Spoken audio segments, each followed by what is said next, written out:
So guys जो चीज बताने जा रहा हूँ उसके बाद तो आपका दिल खुश हो जाएगा।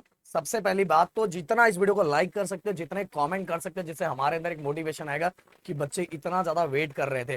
गाइस जैसे आप सभी को पता होगा कि आपके Rahul sir and Pradeep sir जिसकी बहुत ज्यादा चाहत है आप लोगों को, दोनों 10th के बोर्ड एग्जाम में बहुत ज्यादा बिजी थे। और कल फाइनली साइंस 2 का एग्जाम खत्म हुआ। अब इसके बाद हिस्ट्री ज्योग्राफी बाकी है, तो उसके अंदर हमारा इतना रोल नहीं है। जैसे आप लोग जब 10th में थे तो बहुत ज्यादा बच्चे एक्साइटेड थे कि sir Pradeep sir Rahul sir चाहिए, वैसे भाई 10th वाले बच्चे भी हमारे लिए बहुत ज्यादा एक्साइटेड थे। और फाइनली गाइस आप लोगों की ब्लेसिंग और प्यार के कारण वहां भी इस बार हमने रिकॉर्ड ब्रेक किया है। जाके देखोगे तो वहां जो वॉचिंग का 10th का जो रिकॉर्ड है वो हमने एक नया सेट कर दिया। कितने बच्चों को पता है, और हो सकता है आप में से बहुत सारे बच्चों ने देखा भी होगा। तो गाइस अब हम आपके लिए पूरी तरह से आ चुके हैं, और आज से मतलब कल से आपका सिस्टमैटिक वे में मेरा और राहुल सर का भी लेक्चर आप सभी को मिलना स्टार्ट हो जाएगा। तो आज इसलिए मैं स्टार्ट कर रहा हूं, सबसे पहले फिजिक्स के बारे में कुछ बातें बताने वाला हूं। 99.99 परसेंटाइल अगर आपको स्कोर करना है तो सिंपल सी बात है कि आपको नेक्स्ट लेवल का हार्ड वर्क की प्लानिंग बना लेनी चाहिए, और आपका प्लानिंग पूरा फिक्स होना चाहिए। हर दिन का, हर डे का, हर घंटे का भी आपको पता रहना चाहिए कितने घंटे की चीज के लिए देना चाहिए। तो पूरी चीजें इसके अंदर हम कवर करेंगे। और दूसरी बात गाइस, कमेंट बॉक्स में मुझे ये बता दो कि आप कौन से कॉलेज के बारे में सोच रहे हो, आपका ड्रीम कॉलेज कौन सा है, या बस ये सोच रहे हो सर बस एक कॉलेज मिल जाए सर, अपना तो बस यही एक कॉलेज ही हमको चाहिए। तो कमेंट बॉक्स में जरूर एक चीज बता देना, और कल से मैं एंड राहुल से भी आपके लिए पूरी तरह से उतर जाएंगे। तो भाई स्वागत कर दो, जिससे हमें और मजा आए कि भाई बच्चे अपना इतना ज्यादा इंतजार कर रहे थे। तो चलो फटाफट फटाफट।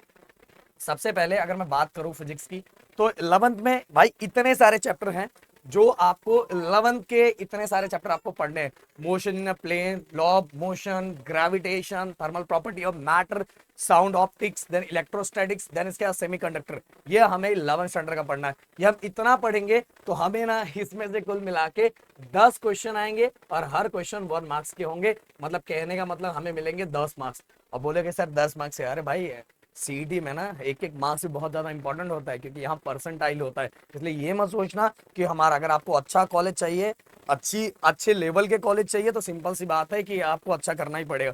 हाँ, आपके दिमाग में ये है कि सर टीयर 3, टीयर 2, टीयर 1 कोई भी कॉलेज अपने को मिल जाए, बस कॉलेज चाहिए, तो भाई कोई और ही बात है। बट अगर आपका टारगेट बहुत लंबा है तो आपको हर चीजों को बहुत सीरियस वाइज सोचना चाहिए। तो अब ये चैप्टर हो गए 11th का। अब इसके बाद 12th का तो अपना टोटल का टोटल 16 का 16 पूरा का पूरा चैप्टर। और ऑलरेडी गाइस मैंने वेटेज आप लोगों को, जब मैंने कुछ मुझे लगता है 10-15 दिन पहले ही मैंने ऑलरेडी, जिस दिन आपका एग्जाम खत्म हुआ तो उसके 1-2 दिन पहले ही मैंने आप सभी को जो फिजिक्स का जो 12th का वेटेज है, एक मतलब अप्रॉक्स वेटेज है, वो हमने आपके सामने ऑलरेडी रख दिया था। अगर आप में से किसी ने नहीं देखा होगा या मैं फिर से उससे रिलेटेड कुछ बनाऊं तो प्लीज कमेंट कर देना, मैं उससे रिलेटेड बता दूंगा और बना दूंगा। तो गाइस यहाँ देखो 12 के टोटल 16 चैप्टर। अब सबसे पहले मैंने हमेशा बच्चों को बोला है कि 12 जस्ट अभी आपने एग्जाम दिया है, और 12th में फिजिक्स के टोटल 12 के 40 क्वेश्चंस आएंगे। एंड 40 में से मतलब 40, इसमें तो ऑप्शन नहीं है ना भाई, 40 क्वेश्चन आएंगे और हर क्वेश्चन 1 मार्क्स का होगा, तो टोटल मिला के 40 मार्क्स मिलेगा। एंड 40 यहाँ का 12th का, एंड 10 मार्क्स हमारा 11 का, टोटल मिला के हमारे 50 मार्क्स हो जाएंगे, जो हमें फिजिक्स देगा। अगर हम पूरा का पूरा सॉल्व करेंगे तो भाई फिजिक्स मार्क्स देगा। और जब इसको परसेंटाइल में कन्वर्ट किया जाएगा ना भाई, और मजा आ जाएगा। मैं यहाँ मार्क्स की बात कर रहा हूँ। तो देखो गाइस, अब अगर मैं टाइम कैलकुलेट करूं तो देखो 15 से लेके 31 तक, इसके बीच में आपके जो शिफ्ट वाइज आपके एग्जाम स्टार्ट हो जाएंगे पीसीएम और पीसीबी वालों का। तो भाई आपकी तैयारी आप कर रहे हो कि नहीं कर रहे हो, सबसे पहले ये मुझे बता दो। और कितना परसेंट स्टडी आपने कर दिया सर, ये भी मुझे बता दो कि सर अपनी तैयारी स्टार्ट हो गई, हर दिन मैं इतने घंटे फोकस कर रहा हूँ। देखो अगर हम फोकस करें तो मैं 16 इसका ले लेता हूँ, और अगर मैं 11 का 1 2 3 4 5 6 7, फिर भी मैं यहाँ कंसिडर ओनली 5 करता हूँ। चलो 16 प्लस 5 ले लेते हैं हम लोग, ये टोटल मिला के हमारे 21 चैप्टर हो गए। कितने चैप्टर? 21 चैप्टर। मतलब अभी आपको डेली 2 चैप्टर करना है फिजिक्स का। बोलोगे सर डेली 2 चैप्टर क्या सर, 21 ही चैप्टर है। भाई ऐसा मत करो, क्योंकि आपको पीवाईक्यू की भी बहुत सारी प्रैक्टिस करनी है, इसलिए डेली आपको टारगेट कम से कम मिनिमम फिजिक्स के 2 चैप्टर बहुत अच्छी तरीके से करना है। और उसके पीछे की भी एक चीज आज और बताता हूँ कि अगर आप तैयारी कर रहे हो तो भाई ये चीजों पे आपको फोकस रखना है। आपको नोट्स, शॉर्ट नोट्स आपका होना चाहिए हर चैप्टर का। रोटेशनल डायनेमिक का शॉर्ट नोट्स होना चाहिए। ये नहीं कि डायरेक्ट आप पीवाईक्यू जाके सॉल्व करोगे।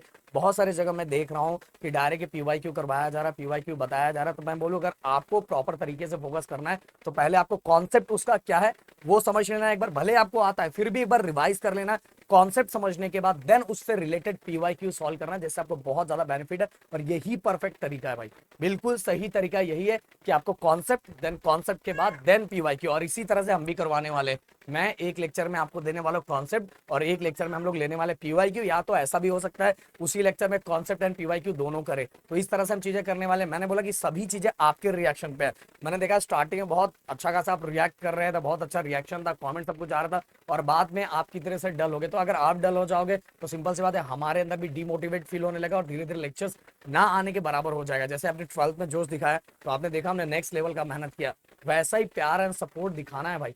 इससे और बाकी टीचर, चलो मैं एंड राहुल से तो हो सकता है लास्ट तक करे, बट बाकी टीचर डिमोटिवेट हो जाएंगे। तो आपको उनको प्यार दिखाना है भाई सबको।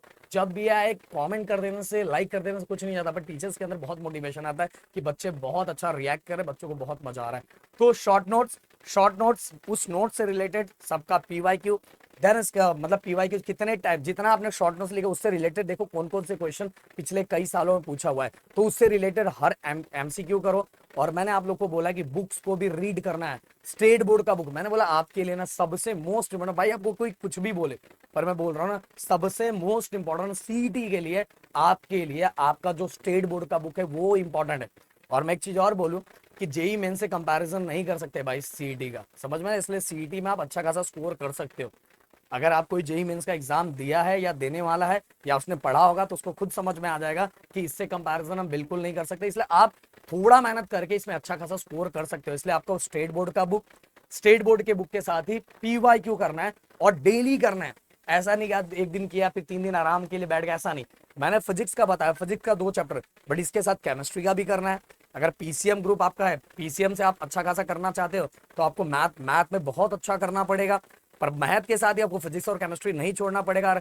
अगर मैं पिछले 2-4 सालों को एनालाइज करूं तो मैथ मॉडरेट लेवल पे जाता है, देन जो हमारा केमिस्ट्री होता है वो इजी रहता है बाकी 2 कंपैरिजन पे, और फिजिक्स थोड़ा डिफिकल्ट आता है, इस तरह का आ रहा है। इसीलिए आपकी तैयारी उसी वाइज होनी चाहिए और डेली फिजिक्स को, केमिस्ट्री को, मैथ को डेली एक टारगेट बना के उतना आपका टारगेट कंप्लीट करना ही है।